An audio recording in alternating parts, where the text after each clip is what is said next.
lados. Creo que alguna vez Federico Andajasi es escritor, estuvo en alguna burbuja de hace algún tiempo. Cecilia Fanti no ha estado todavía, pero a mí me gusta, en principio yo les cuento, vamos a hablar de escritura, de lectura, de qué leemos, de qué no, qué nos gustaría leer y qué efecto nos produce mirar, si es que tenemos alguna biblioteca, y saber que mucho de eso no lo vamos a leer en nuestra vida, o cuando entramos a una librería y esa angustia que te provoca decir, che, qué bueno estaría este, y no voy a llegar porque la vida es finita, es corta y tenemos un tiempo limitado, y la envidia que te produce cuando algunos te dicen que en lo que va del año ya se leyeron 25 libros, y vos decís, ¿cómo hicieron? ¿Cuándo tuvieron tiempo? Estamos en tiempos en los que vamos a ver con ellos. Mi prejuicio es que se lee cada vez menos de manera tradicional, con el libro de papel. Ellos escriben y mucho. Este es el de Cecilia y este es el de Federico. Acaban de publicarlos. Estos libros están tibios todavía, así que también vamos a hablar de ello.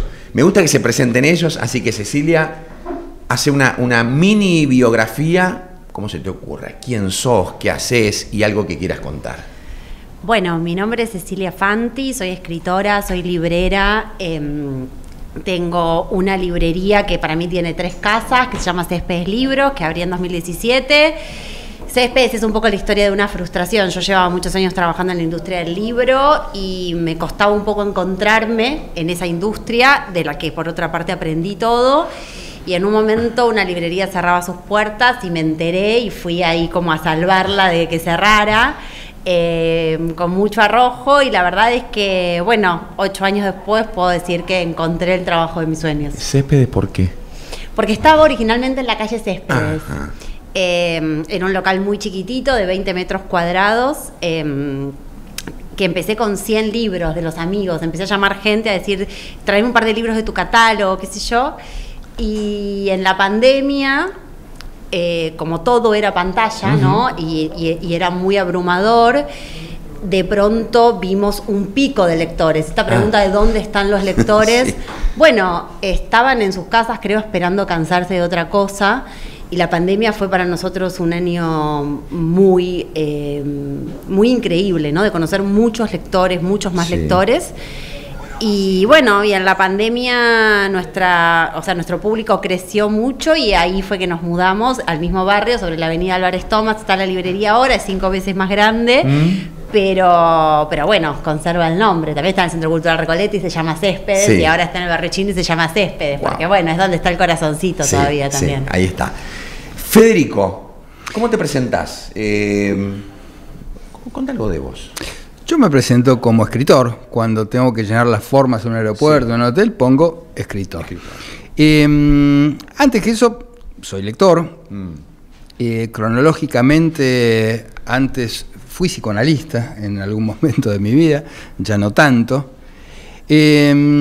Y eso, después estuve transitando, haciendo excursiones por distintos lugares, por los medios. Algunos se equivocan y me llaman periodista, ¿no? A veces sí, sucede que vos sos el periodista. Yo no, soy el escritor. ¿Qué te produce eso? Te da como, no, para no me mezcle, no me metas en esa jungla que no formo parte. No, al contrario. Yo tengo muchísimo respeto por el periodismo, por los periodistas, sí, porque el periodismo, igual que el psicoanálisis, tiene que ver con el ejercicio de cierta responsabilidad. En cambio, la literatura tiene que ver con el ejercicio sistemático de cierta irresponsabilidad. Vaya, si tuviste algún pico de irresponsabilidad y tuviste un escándalo público grande vos, ¿no? Hace unos cuantos años. Sí, dos bastante grandes. Por lo menos acá en Argentina, igual acá me fue bastante bien. Sí te puedo decir que la pasamos mal con mi mujer cuando me tocó presentar El anatomista en Turquía. Vos sabés que la mitad de Estambul es Europa y la otra mitad es Oriente. Sí. Y hay un sector, por lo menos en ese momento, esto fue en el 2002 creo, hay un sector muy recalcitrante, ¿no? Un sector, digamos, muy extremo del Islam, que ven con mucho desagrado el placer femenino, en términos generales. De hecho, en algunos de esos países se practica todavía hoy la cliterectomía. Entonces, de repente, ir a uno de estos países a presentar un libro que habla del placer femenino, precisamente. Bueno, no fue muy bien recibido por esos sectores. Estabas al tanto, me imagino. Sí, no, pero sucedió particularmente un episodio. Me invitaron a la feria de Estambul y estaba firmando ejemplares. Para mi sorpresa había una fila bastante larga y había unas mujeres cubiertas de pies a cabeza con el ejemplar del libro, digamos, bajo el brazo. Y era un contraste grande porque la portada del Anatomista tenía una mujer desnuda, sí, la Eva de Durero, y a la persona de prensa de la editorial se le ocurrió que era una linda fotografía, entonces le sacó la foto. Y vos sabés que las mujeres en general, por ahí no lo ves, pero están acompañadas por hombres, pues no pueden andar solas. Entonces, cuando vieron que esta persona sacó una foto, empezaron a llegar turcos que no sé dónde estaban, de distintos lugares. No entiendo turco, pero tampoco hizo falta. La gente de la editorial... No. Dice, vamos a empezar a caminar por este pasillo, hay una escalera, vas a caminar un poquito más rápido, y sobre todo a las mujeres las tratan muy mal, muy mal. Después ella tuvo otro episodio en una librería, preguntó por un título y la trataron mal.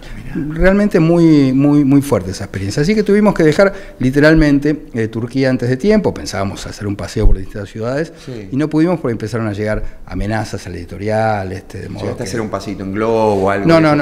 Lo tenía en Capadocia. Eso estaba previsto, no, pero no, porque fue realmente muy amedrentador, se dice.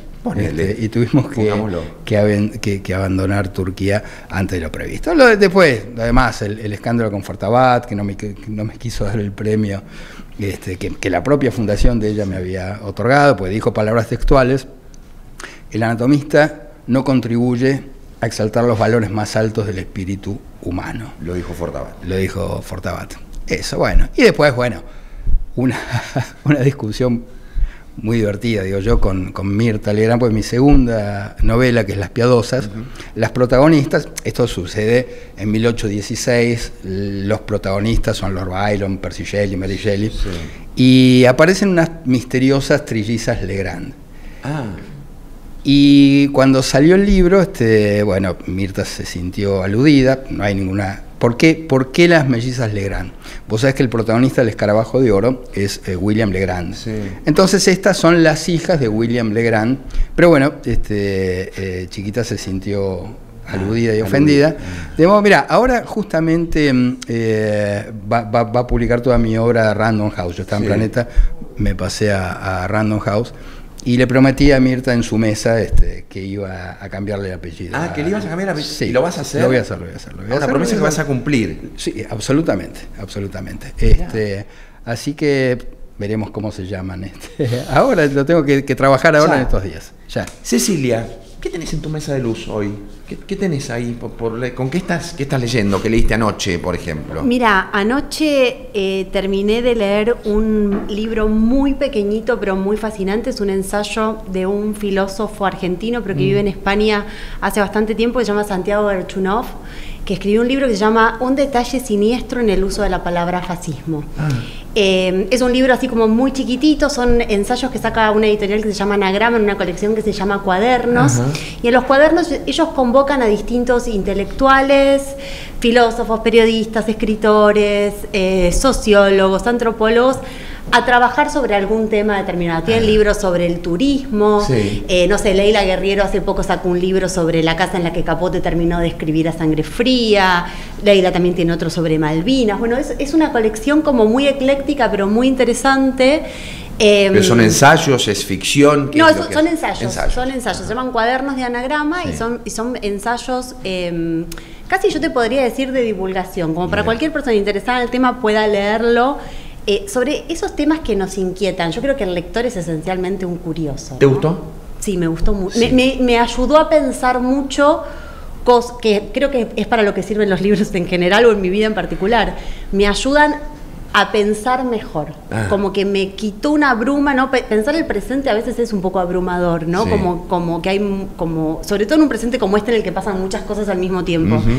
Y a mí me gustan mucho los libros que que me invitan a imaginar otros mundos posibles, sean apocalípticos o sean paradisíacos, pero que también me ayudan mucho a pensar el presente. O sea, este presente con qué está comunicado, de dónde viene, por qué pasan las cosas que pasan, por qué ocurren los procesos que ocurren. Entonces, ese lo terminé de leer anoche, pero mi mesa de luz es un caos, porque tengo 2 pilas así de libros, de lo más variado. Tengo cuentos, tengo novelas. Todo, me imagino que el que termina sale de la mesa de luz, ese libro. Bueno, no, porque ya no tengo lugar en mi casa. O sea, tipo biblioteca la mesa de luz también. Es parte.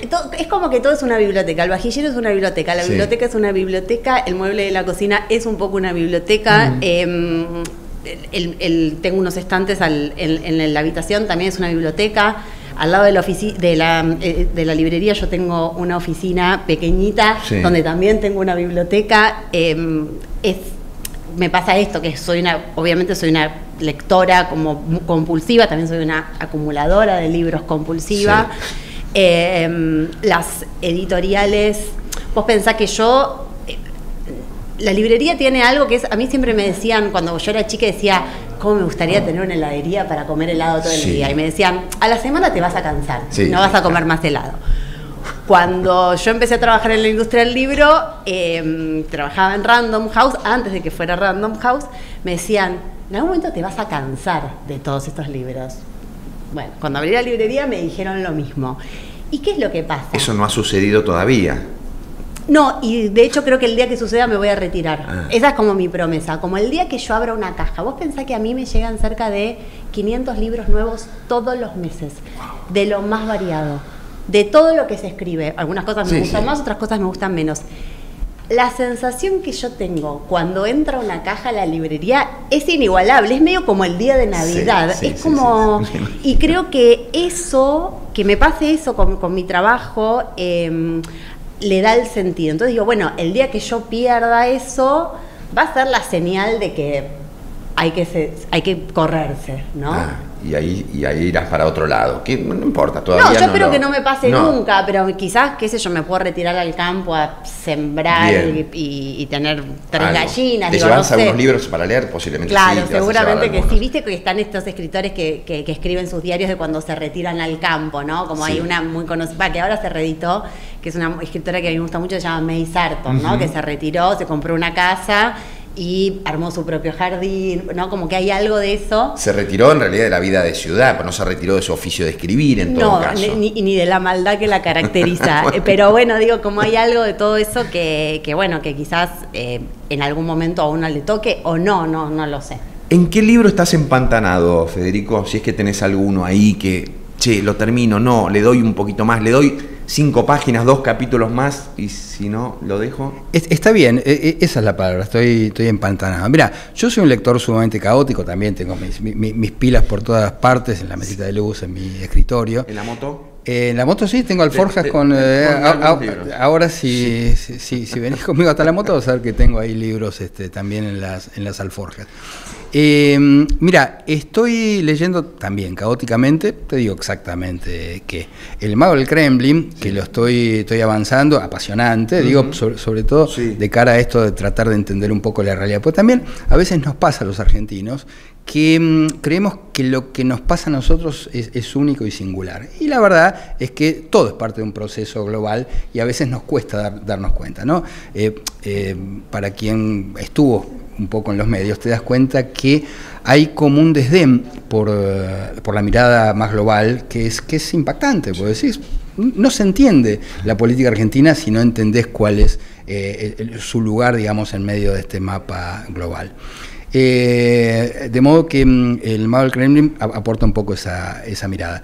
Por momentos avanzo, por momentos me cuelgo con otras cosas y tengo que volver porque me olvido con mucha facilidad lo que estoy leyendo.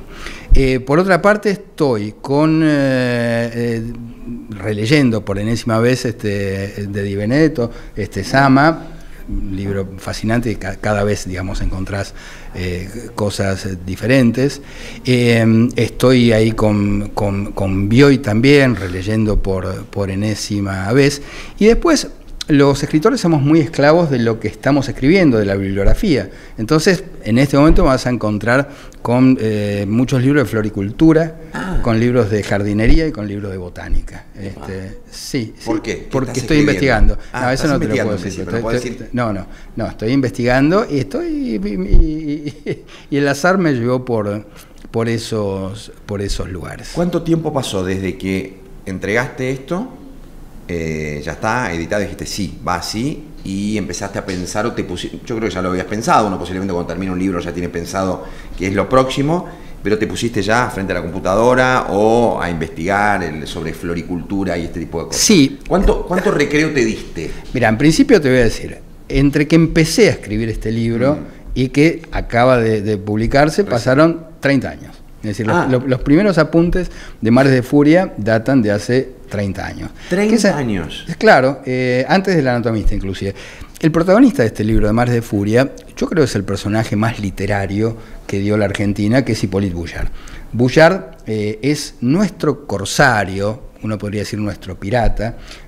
Si yo te digo que hubo un argentino, porque el tipo era un corsario de la Argentina, que no solamente tomó California, ¿viste? ¿Te acordás de esas imágenes del zorro tan bonitas de Monterrey? Bueno, sí. Boullard fue con la fragata La Argentina, que así se llamaba, bombardeó Monterrey y sobre los restos de Monterrey, pues no dejó piedra sobre piedra, clavó la bandera argentina y dijo: esto es territorio de las Provincias Unidas del Río de la Plata. Pánico. Vos hoy todavía hay un predio ahí donde está la bandera argentina, que es ahí exactamente donde desembarcó Boullard y tomó California, efectivamente, y eso fue ¿Tenía con por qué lo menos, o tomó porque tenía con qué? El tipo era temible. Un Quijote que dijo, bueno. No, el tipo dio la vuelta al mundo, dando a conocer la noticia de la Argentina, del 17 al 19, sí. Y por ejemplo combatió, es un tipo que parece salido de las novelas de Salgari. Es más, yo te diría que, por ejemplo, Sandokan y el Tigre de la Malasia está tomado de Boullard, porque vos sabés que los piratas malayos eran sanguinarios. Tremendos. Bueno, con sus cimitarras, ¿no? Este tipo, exactamente, ahí aparecen esos combates. Sí. Este tipo, solito él y su fragata La Argentina, combatió, digamos, una flotilla de barcos piratas. Y no solamente los combatió, sino que los derrotó. Y no solamente que los derrotó, sino que a los que sobrevivieron los ató al palo mayor, hundió el barco a cañonazo con los tipos vivos hasta que se ahogaron, ¿no? Por supuesto. Tomaste nota hace 30 años y empezaste, porque te gustó en algún momento, empezaste, buscaste. Y la historia estuvo dormida durante mucho tiempo, me imagino, hasta que dijiste, che, ¿y ahora qué? Es que es muy difícil de escribir esta novela. Mirá, vos sabés que hablando con Jorge Fernández Díaz sobre la novela, me dice: vos sabés que escribiste la novela que yo hubiera querido hacer. Y esto le pasó a muchos escritores, porque es tan tentador este personaje, es tan literario, tan increíble, que claro, muchos pensaron en escribir esta novela, que prácticamente no hay novelas sobre. Creo que hay una que tiene algunos años, que te da un poco de, a mí por lo menos me dio un poco de... no sé, no te convenció. No, es que, viste, hay ciertos anacronismos que son imperdonables. Le hacen decir a Boullard boludo, pelotudo, claro. ¿Viste? Esas cosas. No. Yo tiendo a pensar que no se usan, pero aunque se usaran, digamos, suena muy raro eso, venía digamos. Pensando en eso, ahora vamos a charlarlo, porque venía pensando cuando venía para acá en ese tipo de cosas. Claro, en boca de un francés, de un corsario francés. Y a vos te hizo ruido, no. Claro, entonces está como lleno de ese ripio la novela.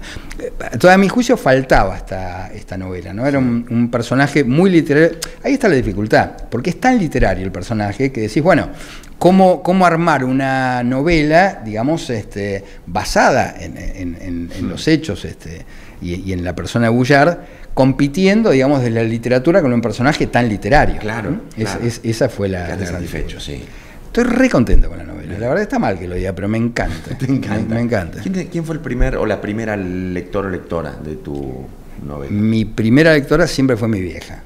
Mi vieja era muy buena. Mi vieja hablaba varios idiomas. Ella era bancaria, era secretaria, digamos, de funcionario, del presidente del Banco Industrial en su momento. Y entonces es gente que lo sacás de la economía y eran bastante rústicos, ¿viste? Entonces ella se pulió mucho, digamos, en ese y además era una dactilógrafa fantástica. Yo me acuerdo, así, laburos al margen Sí. del banco para completar, ¿no? el sueldo. Hacía tipeos a máquina, que era... Sí, mirar las teclas. Sí, ¿no? mirar, Realmente. taca, taca, taca, taca, taca, Sí, taca, sí, sí. una cosa impresionante. Y fue mi primera tipógrafa, que yo escribía a mano, y ella me pasaba los escritos a máquina. No vive tu vieja. No. Extrañás esa primera Sí, lectura. Sí, absolutamente. la extrañaste. Perdón, Cecilia. ¿te puedo hacer una pregunta, Sí, pero Federico? Porque medio para eso ¿conservás estamos. esos primeros pasajes a máquina de los primeros sí, libros que pasaba tu mamá? Mira, tengo eso y tengo yo me acuerdo de mi primera PC, que era una 386, Sí. con esa, que eran supersónicas además, ¿viste? El pasaje de la máquina de escribir a la computadora fue una cosa, y la impresora muy impresionante, que y salía el papel. Y mi vieja, por ejemplo, que era tan buena con la máquina de escribir, con la computadora no se llevaba por la presión de los dedos y qué sé yo, pero sí, tengo esos escritos y son un tesoro, Un tesoro. invaluable, sí. Lindo. Con Cecilia ahora vamos a meternos en esto que tengo acá, esta cosita, esta joyita que me gusta, el tamaño, es como muy manejable. Y pensaba en lo que decía Federico recién respecto de esto de a mano y después pasar, ¿no? Y el trabajo y 30 años. Pásame el libro mientras vos hablas, yo te lo... ¿Qué pienso en Cecilia? ¿Cómo se llama este librito? La invención de un lector. Digo librito y Cecilia. No, es un no, librito, ¿qué librito? no, Pará, es un librito, ninguno es un librito, y menos para el autor del libro, ¿no? Se llama La invención De un lector. Pensaba en esto, entre aquello que hizo Federico de tanto tiempo, tanto trabajo, y estos tiempos, ¿no? Si vos más o menos hoy, que creo que no lo usás, a ChatGPT o GPT, más o menos le dieras unas coordenadas, ponete en el lugar de una librera que tiene 3 librerías, que hizo tal cosa y que hizo tal otra y que recibe una caja, desde ese lugar escribime un título, un libro con determinadas características, chiquito, simple. ¿Pensás que no te lo podría escribir? Pienso que podría escribir algo. Sí. Indudablemente escribiría otra cosa. Sí. Digo, y esto tiene que ver con... Hay algo que a los lectores nos pasa mucho, que es esencialmente... Nosotros leemos y a veces te dicen, bueno, pero vos siempre lees sobre lo mismo. Claro. Y quizás la literatura son 3 o 4 o 5, 10 grandes temas. Sí. Y las modulaciones de esos temas a lo largo del tiempo, los estilos, los escritores propiamente dichos, sus experiencias, sus lecturas, sus deseos, Sí. sus obsesiones. Digo, acá Federico decía, bueno, él se obsesionó hace 30 años que pensó en este personaje de Bullard y finalmente, y ahí está para mí la clave, que es que vos para escribir, para leer, necesitas tiempo. Tiempo. El tiempo, hay un valor, hay un ensayista mexicano que se llama Gabriel Said, que tiene un libro que se llama Los demasiados libros. Y en Los demasiados libros, él habla de la compra de un libro como la compra de una promesa. De una promesa. Cuando vos entras a una librería y compras un libro, vos no compras el libro propiamente dicho. Vos lo que te estás comprando es la promesa de ese momento en el que vos vas a llegar al café, Sí, a tu casa, sí. al club, a la sala de Me espera gusta del el médico, al concepto. subte, y vas a poder dedicarle tiempo a eso. Sí. Y yo creo que nosotros los libreros y los escritores también somos un poco artífices de esa promesa. Es una promesa que no te pide nada a cambio. Entonces, yo no sé en qué medida la inmediatez es algo tan valuable, ¿no? Con tanto valor. Yo valoro un proceso. Sí. Digo, valoro que él en esto, digamos, para hablar de su novela, repasó 30 años, recordó a su madre, pensó en aquel viaje en el que lo corrieron unos Sí, mercenarios, sí, unos fanáticos, sí. ¿no? Entonces está esta idea de que el escritor en su torre de marfil es falsa, porque es como un aventurero tratando de huir de Turquía. Entonces, ¿qué tenés? Una novela de espías. Entonces, hay algo donde yo digo, che, o sea, la realidad es la que alimenta la literatura. y ahí están todas nuestras experiencias vitales. Sí. Como argentinos o ciudadanos del mundo, desde nuestros oficios, desde nuestros vínculos, desde nuestros valores, digamos, todo lo que nos conforma y nos alimenta, que no es una única cosa, así como un libro no es una única cosa. Una novela, o sea, uno puede leer una contratapa y leer y decir, bueno, este libro va de acá, lo voy a ubicar acá, voy a elegir estas palabras claves sí. para que en mi web se muestre de esta manera y de esta manera. Sé que si ahora dentro de 2 fines de semana tengo el Día del Padre, Sí. sé a qué tipo de padre le podría llegar a gustar esta novela, a Bien. quién se la voy a recomendar. Ahora, yo puedo entrar a un libro por su contratapa, pero indudablemente es mucho más, y Sí. es mucho más que la trama principal. A veces uno no se queda con la trama principal de un libro, uno a veces se queda con un detalle, con una escena que es un momento, ¿no? Entonces te acordás de ese momento específico, y eso también es lo que alimenta la conversación. Y para conversar necesitas tiempo. Necesitas tiempo. Pues es que hoy leía, y a los dos se los comentó, algo que me pareció muy interesante a propósito de cómo llegamos a ciertas lecturas, a ciertos libros, ¿no? Viste, cuando te metes en un tema y empiezo a pensar un poco en este programa, en esta hora, casi todo lo que te pasa cerca, medio que lo relacionás o intentás relacionarlo para traerlo a la conversación. Conversación que se da poco. Últimamente recién veía a 2 chicos acá en el streaming saltando y haciendo monerías. Digo, ¿leerán los chicos? ¿Irán? ¿Les interesará? Y ni siquiera eso. ¿Les interesará escuchar lo que estamos contando, lo que estamos hablando nosotros? Ni siquiera a los chicos, a la gente, a los adultos. ¿Tienen tiempo para escuchar? Yo a veces pongo una historia hablando del tiempo, ¿no? Que nos dedicamos y que tenemos, y ni siquiera paciencia, ¿no? Pongo una historia en Instagram, que es, no sé, el sol cayendo en el horizonte, que ahora está cayendo en esta época del año a las 6 menos 10 de la tarde. Y la historia dura 25 segundos. Y vos es que yo pongo, ¿tienen 25 segundos para mirar esta historia? Y yo te aseguro que el 90% la mira al principio y en 3 segundos ya pasó al siguiente. 3 segundos. 3, 5, como mucho, ¿no? 3 segundos. Entonces es como muy brutal eso. Y pienso un poco en tu oficio de librera, si no quedará, y en tu oficio de escritor, y vos de escritora también, si no quedará reservado este espacio de leer y de disfrutar, de sentarse, de tocar el papel, de entrar a una librería. Y yo, aun cuando salgo sin comprar nada, me voy con esa angustia de todo lo que no voy a leer, pero también me gusta, es como un momento de meditación. Si quedará reservado para un círculo pequeño de personas, y no tendremos que, en todo caso, no deberíamos tener como esa ilusión, expectativa de, che, hagámoslo, no, metámosle porque todo el mundo tiene que aspirar a lo que me gusta a mí, ¿no? Mira, yo te voy a decir lo que pienso con toda sinceridad, incluso en contra de mis propios intereses como escritor. Estamos a las puertas de algo que no sabemos exactamente qué hay del otro lado, pero sí es un momento bisagra de la historia, como lo fue 1454, la invención de la imprenta de Gutenberg. Fue muy resistida la imprenta. Primero hay que decir 2 cosas que me parece que definen un poco qué es la literatura actualmente.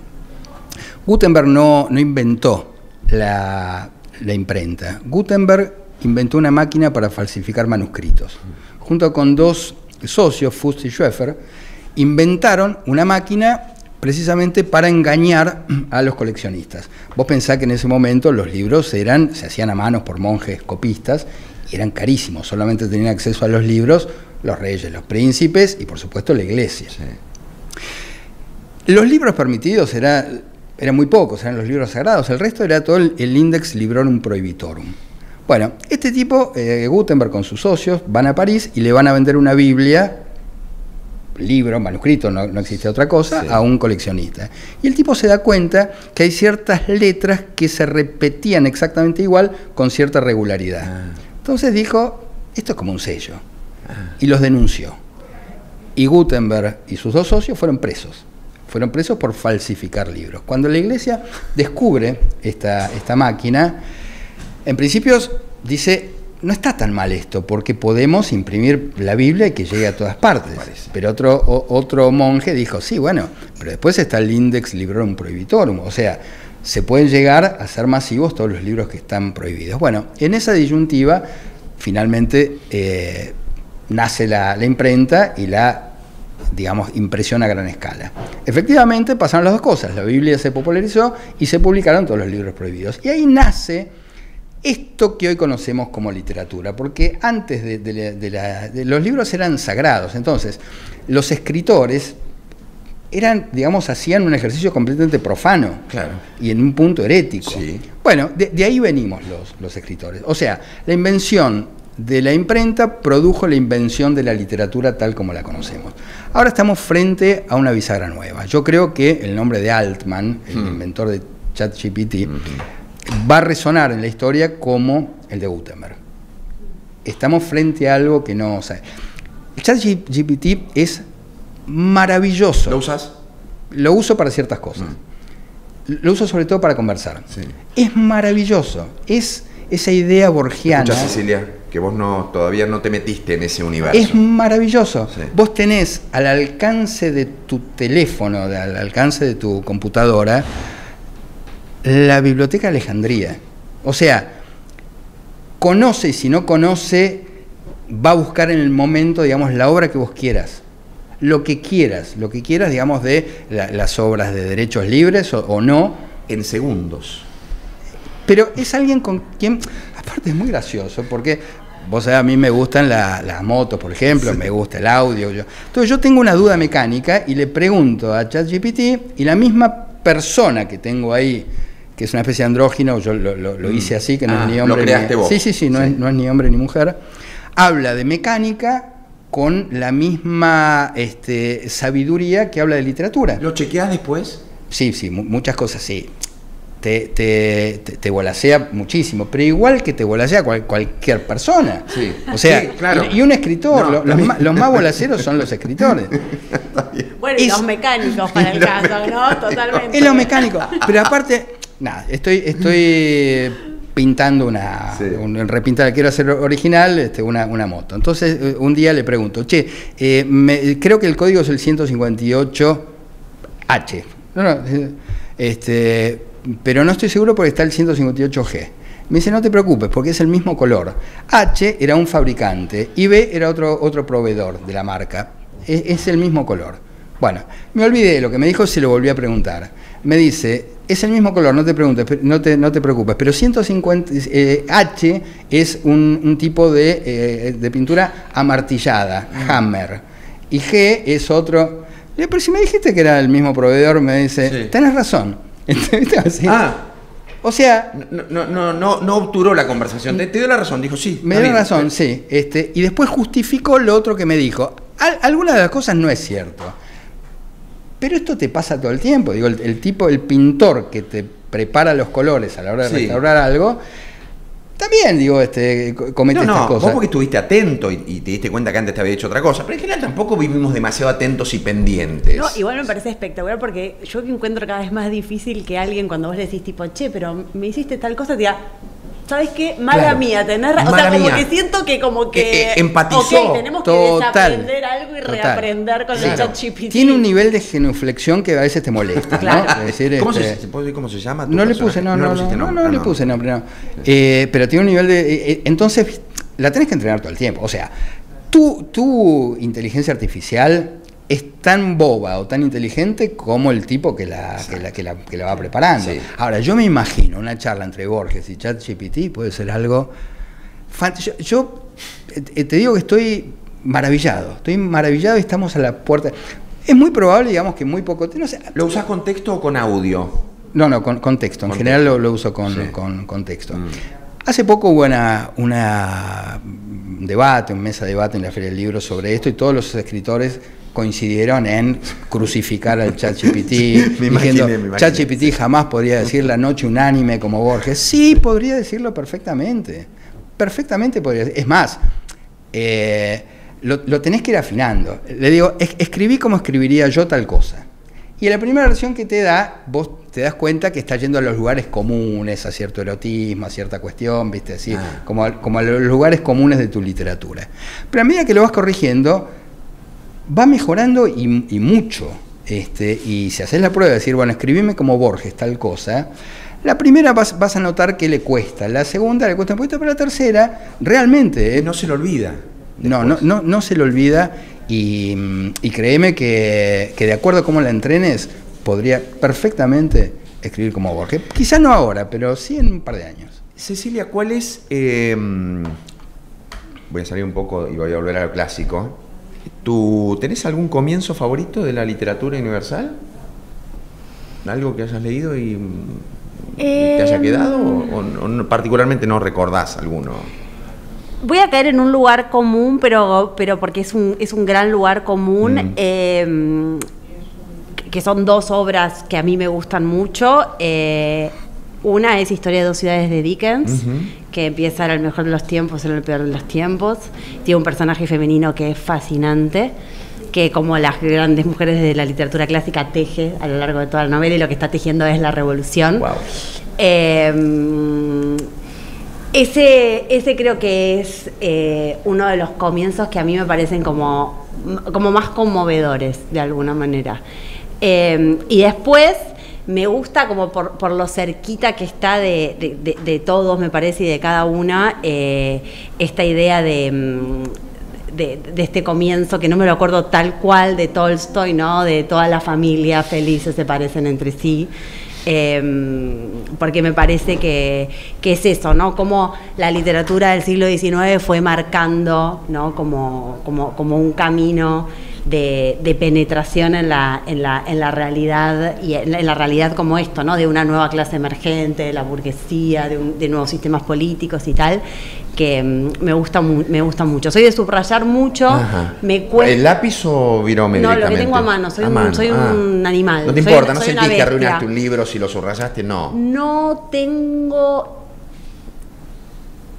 algunos fetichismos a la hora de comprar. Sí. Por ejemplo, la otra vez me compré en México una edición de Satori, que es una editorial que a mí me gusta mucho, sobre la historia del manga. Porque uno hoy lee manga, sí, y está muy vinculado con la gente joven, ¿no? Como con estas cosas seriadas.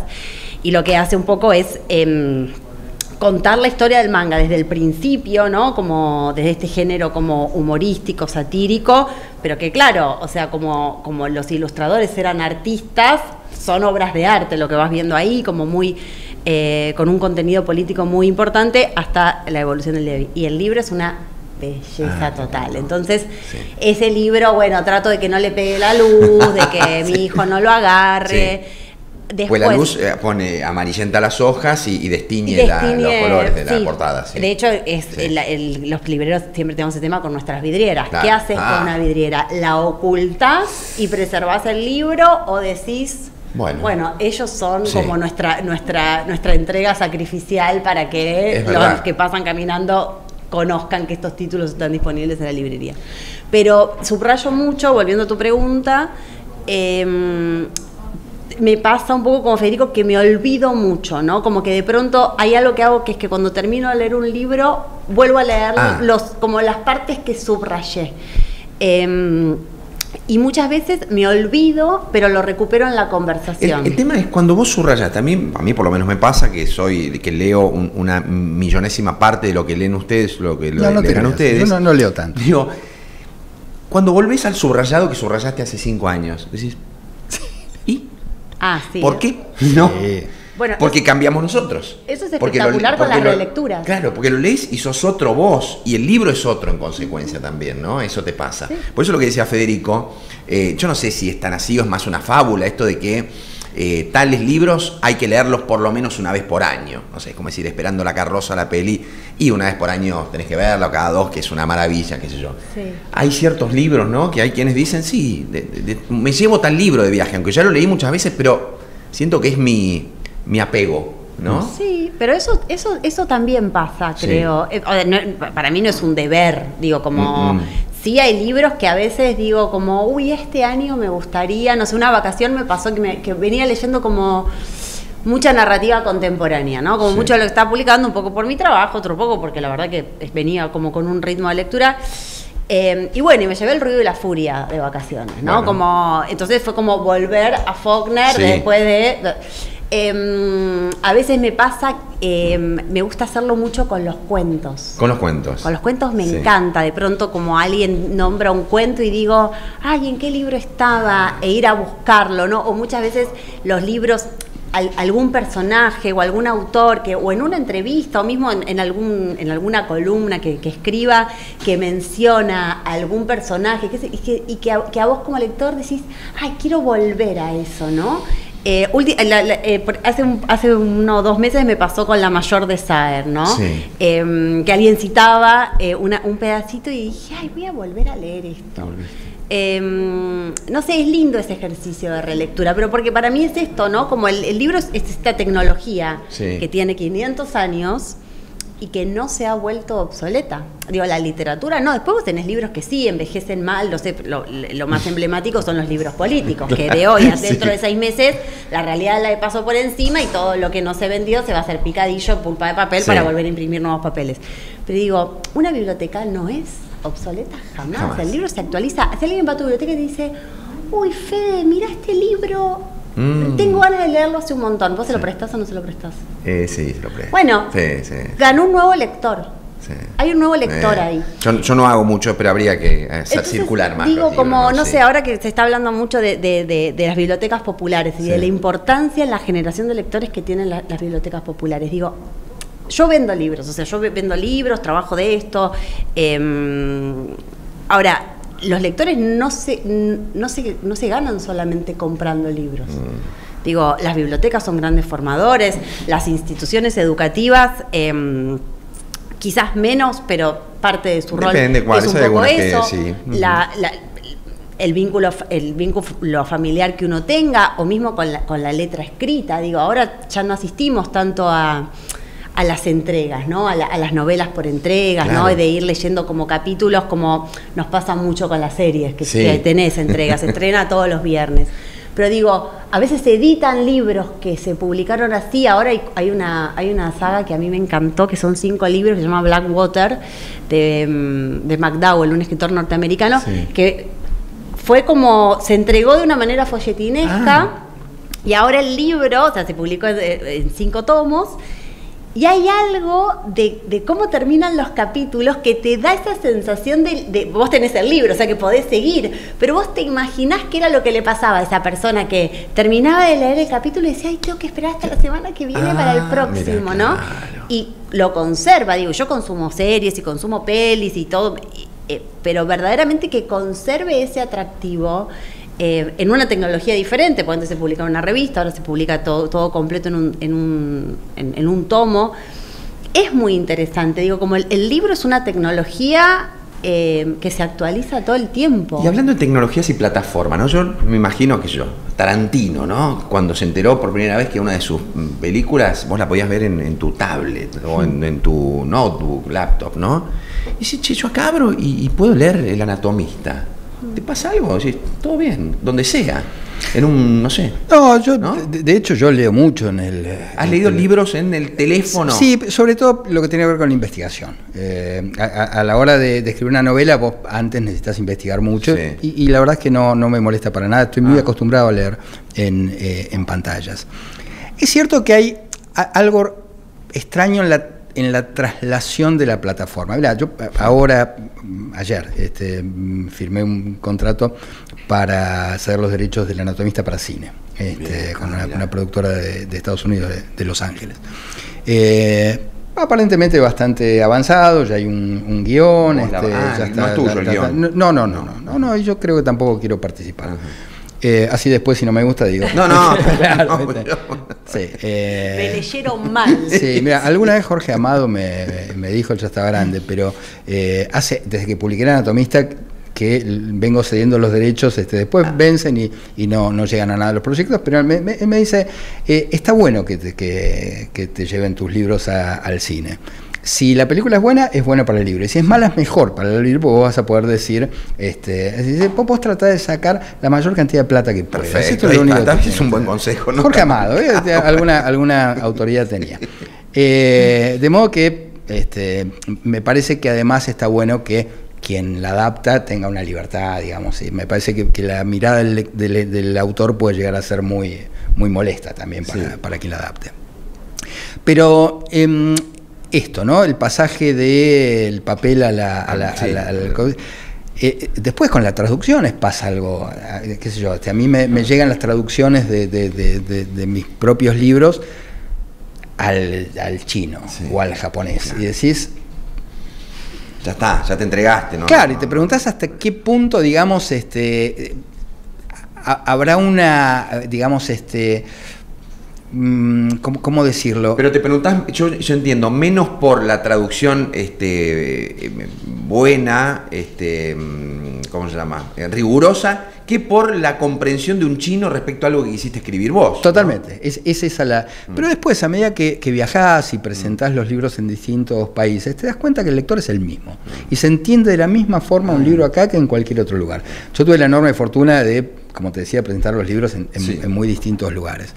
Y conversando con los lectores, a mí me gustan mucho las presentaciones porque podés intercambiar y te das cuenta que el lector es exactamente el mismo acá, en Rusia, en Uruguay, en Chile. No está el lector fino, mirá, en Suecia. No, sí, tenés lectores, pero en todos los lugares. No es que hay una lengua que se lleve mejor con la literatura. Pero eso es sorprendente, porque uno, qué sé yo, pasa, viste, con esas novelas tan localistas de acá o de cualquier otro lugar. Decís, ¿se entenderán? Sí, claro que se entiende perfectamente, porque todos somos localistas. Entonces los localismos se entienden con los códigos de otros localismos, aunque fueran distintos. Eso no importa.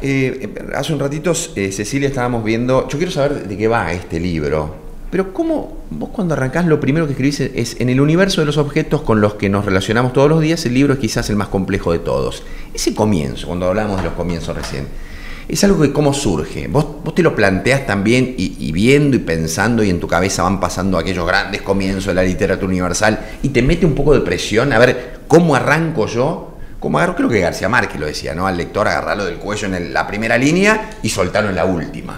Sí. ¿Te metés presión con eso? No. Yo es algo que a lo que le dedico menos tiempo del que me gustaría a la escritura, pero es algo que disfruto mucho. Entonces, hay un lugar en el cual esto probablemente sea el comienzo después de 150 archivos, conversiones y con formas, y capaz esto que empieza en el libro, esta primera frase, antes no estaba al principio, sino que estaba perdida en algún otro lugar. Bien. Con este libro a mí me pasó algo muy especial porque esta es una colección, la colección Editor es de una editorial mexicana basada que está en Querétaro, que se llama Gris Tormenta, que hace libros sobre la industria del libro. Es decir, ¿qué es lo que pasa entre que un libro nace en la cabeza de un escritor y llega a mi mesa de novedades? Y entonces hay un libro de un distribuidor, hay un libro de un ilustrador, hay un libro de estas personas que hacen informes de lectura para las editoriales para decir este libro es viable, este libro no es viable. Hay un libro muy lindo de Jhumpa Lahiri en el que se queja muchísimo del diseño de tapa y habla en contra de los tapistas. Hay uno de Alan Pauls sobre la corrección, se llama Fallar otra vez. Bueno, es una colección así como muy variada, que a mí, bueno, hay uno que es mi favorito, que es de Muchnik, y Muchnik cuenta todo lo que le pasó en los 20 años hasta que finalmente editó Guerra y Paz, ese libro que lo hizo enamorarse de la literatura a los 14 años, ¿no? Entonces, es su historia de amor con un libro, pero al mismo tiempo cómo me hice editor de alguna manera. Y son libros que muchas veces funcionan a la manera de quién soy, ¿no? Como que responden un poco a esa pregunta. Y entonces a mí me encargaron de escribir un libro sobre la librería. Esto fue un encargo. Yo nunca había escrito por encargo, nunca había escrito. Mis dos libros anteriores fueron dos libros que nacieron como de notas y de mucho trabajo, y entonces tenía que escribir dentro de una estructura determinada que era la de la colección. Y también, ¿qué es lo que un editor piensa que un librero hace? Claro, ¿no? Claro. Y entonces les entregué un primer borrador, yo feliz, como diciendo, bueno, ¿no? Es un librito corto, entonces son más o menos, qué sé yo, 13.000 palabras, yo tenía que hacer una primera entrega de 6.000. Y mis editores, que son dos personas muy dulces y grandes acompañantes, bueno, Federico lo debe saber, ¿no? Un editor tiene que estar ¿Lo elegiste ahí vos al editor? No, son los editores que me contrataron a mí este libro, pero un editor tiene que saber decir lo feo y más horrible de una manera que uno pueda entenderlo. Sí. Y entonces ellos me respondieron el mail y yo veía que el mail se demoraba. Y finalmente lo que me decían es, esto que nos mandaste es muy lindo, pero no es lo que te pedimos. Wow. Entonces yo ahí dije, ay caramba, estoy en cero. Es falso ese, yo no estaba en cero, estaba con 6.000 palabras que no me servían para esto, que quizás 3 líneas me sirvieron en algún momento determinado. Sí, pero cuando repensaste esto pasó un ratito. Al principio fue como una bomba, me imagino. No, al principio, y también fue decir, tienen toda la razón del mundo. O sea, como la verdad es que no. Ahora que lo pienso, sus argumentos son válidos, ¿no? Porque también pasa esto, uno cuando escribe es muy celoso, ¿no? Esto, yo me expuse, esto salió de mí, todo el tiempo que le dediqué, y de pronto está bien decir, es cierto, ¿no? O esto no es tan bueno, o esto no es lo que me pidieron. Entonces ahí lo que hice fue como empezar por eso son 6 apuntes, ¿no? Como que elegí 6 escenas determinadas dentro de la librería que hacen al oficio. Y la primera, por supuesto que toda está atravesada por este mundo de la materialidad, ¿no? Y yo venía a leer un ensayito muy chiquito un textito, en realidad, que está en otro libro de César Aira, que él habla de la materialidad. Él dice, nosotros no nos podemos rendir a tocar una superficie plana con un dedo para arriba hasta el fin de los tiempos. En algún momento van a volver los objetos, así como existió el living burgués con sus sillones de pana, donde uno dejaba la marca, donde... y entonces por eso aparece la idea de la materialidad. Pero por otra parte, porque este primer capítulo trata de 3 elementos que hacen al libro y hacen a la librería. Uno de ellos es las fajas. Hay una diatriba en contra de las fajas de los libros. Los libreros, hay libros que les gustan. Yo soy una librera a la que a mí me parece que faja no. A mí me parece que no suma cuando me va a tapar la tapa, cuando va a tapar. Cuando diga Nobel 2025, no, ni siquiera ahí se usa la faja. Yo no sé cuánto suma realmente. No, creo te puedo decir cuánto suma. Suma. Montón, mirá. Cuando se publicó El Anatomista, que como te decía, ganó el premio Fortabat y la propia Fortabat de alguna manera rechazó ese. Planeta tuvo la genial idea de sacar una faja que decía Premio Fortabat y abajo, comillas. Para que vean una faja, lo que es una faja. No tengo un libro acá que me prestaron y a José Gutiérrez capaz que nunca se lo voy a devolver. Perdón, José, lo tengo acá, el libro tuyo. Esto es una faja. 20 años de empresa activa, dice. Exacto. La primera edición del Anatomista salió con una faja que decía Premio Fortabat, comillas. Esta novela no contribuye a exaltar los valores más altos del espíritu humano. Firmado Amalia Lacroze de Fortabat. Y la verdad que eso generó una curiosidad. Y una que yo te entiendo que a mí como autor en su momento me resultó violento porque digo, la gente va a hacer una prelectura que el libro no tiene esa... Pero a la hora, digamos, de establecer un nexo con el lector es inmediato. Sí, y acá viene esto. Para mí las fajas no se hacen para librerías como las mías. Ah, claro. Sino que se hace para librerías de grandes superficies donde vos como lector estás más suelto. Vos entrás a mi librería y yo te voy a abordar y voy a conversar. Si vos me pedís distancia, por supuesto que tampoco voy a... Pero siempre va a haber algo sobre lo que comentar. Entonces... Creo que saben los libreros de alguna de tus librerías. Bueno, saben, pero porque también hay algo de eso que es como...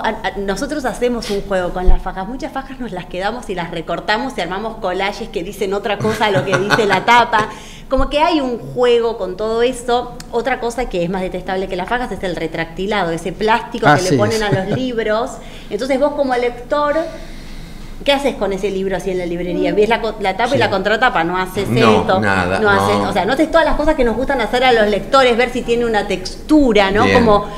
¿Retractilado se llama? Se llama retractilado, sí. Es un plástico que acá no es tan común. En México lo ves tipo que todas las mesas, y que de hecho si el librero lo retira es como un compromiso de compra con la editorial. O sea, al margen del daño que le hace al medio ambiente, pero no importa. Sí, está bien. Y entonces en la pandemia estuvo muy en boga porque claro, vos cómo limpias papel. O sea, nosotros le tenés que tirar con mucho amor, alcohol al 70%, entonces vino a solucionar un par de temas. las editoriales que te dicen, y acá es siempre como quién está mirando. La editorial me dice, bueno, pero a mí en mi depósito me lo protege sí. del polvo, de los años, de todo. Entonces, bueno, a mí particularmente me parece algo innecesario que impide la experiencia de un primer encuentro con un libro. Y el tercer elemento del primer capítulo son los ladrones de libros, que son un género que las librerías tenemos muy presentes, digo, de manera constante. ¿Sí? ¿Cuánto tenés el promedio? ¿Cuántos sí, por día? ¿Cuántos por mes? No, es un promedio anual, porque sí. las librerías en general hacemos inventarios una vez al año, anualizados. Sí. Pero no le pones la alarma a los libros, ¿no? No. A ver, vos pensás que yo en la librería, en la de colegiales, tengo 35.000 ejemplares. Sí. Es un tema. ¿Andás si robaste libros en librerías? No, ni libros ni ninguna ¿Nunca otra te cosa. llevaste? No. Es que está muy romantizado, ¿no? Y de hecho fue romantizado por algunos escritores, pero después vos tenés el romántico que te roba un ejemplar de un libro de Walter Benjamin, ¿viste? Como que vos decís, bueno, yo ya sé quién fue más o menos, pero después tenés los que te roban pilas. ¿Ah, sí? Claro, porque es como, eso alimenta todo un circuito de distribución paralela, claro, de reventa. Y a vos te mata, porque vos esos libros se los tenés que pagar a la editorial igual. Entonces, hablo un poquito de eso, ¿no? De ciertas actitudes de algunos ladrones de libros para pasar desapercibidos, o ciertos atuendos, ¿no? Si alguien entra con un camperón y hacen 40 grados afuera, sospechá. En una época ya no, porque nadie compra el diario, pero en una época el diario doblado abajo del brazo era, ¿no? Entonces vas detectando esos personajes que cuando los encontrás decís devuélvemelos, te los devuelven y se van. Capaz vuelven a la semana siguiente, lo intentan, tienen... Insisten. Sí, insisten, pero bueno. Yo quiero tener estos dos, pero me gustaría que me hicieran alguna recomendación a grandes rasgos. ¿Viste? Recomendame una serie. ¿Qué sé yo? No sé. ¿Quién sos? ¿Qué te gusta? ¿Qué viste en tu vida? Es difícil recomendar algo, ¿no? Así como tan generalista. Estos que tengo acá son los libros de Federico y de Cecilia, que están conmigo, que yo no los leí. Me los voy a llevar. El Cecilia, claro. Seguro, Federico, no sé Sí, ahora te lo dedico, por Perfecto. supuesto. Sí. Recomendación. Algunos, que son los que quieras. Mira, te voy a recomendar algo que no es fácil de conseguir, pero si lo conseguiste, lo recontra recomiendo. Se llama No soy Stiller, de Max Frisch. Librazo. Sí. Es un librazo suizo, el tipo. Y eso, no te voy a decir... Es un libro así, y la novela es el desarrollo del título. No soy Stiller. Un tipo que te tiene que convencer que no es Stiller. Perfecto, me encantó. Cecilia. Y yo te voy a recomendar una novela histórica argentina, porque creo que nosotros tenemos grandes escritores que trabajan con la argamasa de la historia para imaginar otros pasados posibles o ese mundo interior de estos personajes que hicieron historia. El libro se llama Historia Natural, es de una escritora argentina llamada Marina Yuksuk, y lo que ella hace es contar la historia de la inauguración del Museo de Ciencias Naturales de La Plata a través de los ojos de la hija de Perito Moreno en el momento en el que llevan a los indios a vivir al sótano. La novela es fascinante porque está muy empapada de todo el lenguaje de los naturalistas de la época, los naturalistas en el Plata, el lenguaje científico, y la verdad es que logra una mirada como muy cargada como de sagacidad y de inocencia, ¿no? Muy propia de estos personajes cuando la mirada es la de un niño, la perspectiva de la novela es la de un niño y está bien hecho. Es muy increíble porque ves ese doblez que tienen los niños, ¿no? Está muy bien, sí. Bueno, me encantó con ustedes hablar de libros, de literatura, de escritura. Igualmente. Compren ustedes, lean literatura de estos escritores argentinos, vayan a Céspedes, compren libros también. Federico, no sé cuándo vas a publicar el próximo. Estoy laburando en eso. Dame un par de añitos. Pero nada, está bueno. Yo no sé cuánto tiempo va a durar esto de hablar de libros. Mientras yo pueda y no se enteren mucho, vamos a seguir haciéndolo y vamos a martillar sobre un ambiente. Vas a poder hablar mucho tiempo, pero además, la verdad que quiero destacar y quiero felicitarte que hayas hecho este programa, porque no es fácil proponer un programa de libros y te digan que sí. Que sí. Fantástico, te felicito. Creo que no se dieron cuenta todavía. Federico, Cecilia, gracias. Gracias a vos. Con ustedes nos encontramos el miércoles que viene a las 9 de la noche, capítulo 5 de La Burbuja, temporada 10. Chao.